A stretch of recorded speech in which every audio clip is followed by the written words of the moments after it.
Bagamat walang namomonitor na anumang banta, hindi ipinagwawalang bahala ng Armed Forces of the Philippines ang paalala ng Estados Unidos at Canada kung saan pinaalalahanan ang kanilang mga mamamayan na iwasan ang pagpunta sa Palawan dahil sa banta umano ng terorismo. Sa pahayag ni AFP spokesperson Colonel Edgar Arevalo sa panayam ng PTV Daily Info, nagdagdag na ng sasakyang pandagat na magpapatrolya sa Palawan pero ginawa na raw ito bago pa mag-issue ng travel advisory ang Amerika at Canada. Ayon kay Arevalo, may pagkukulang na sa pinansyal, logistics at suporta ang ASG kung kaya't positibo ang AFP na magtatagumpay sila hanggang sa itinakdang 6 na buwang deadline para wakasan ang terorismo sa Mindanao.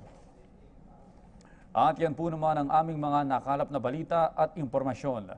Para sa PTV Newsbreak, ako po si Audrey Goriseta.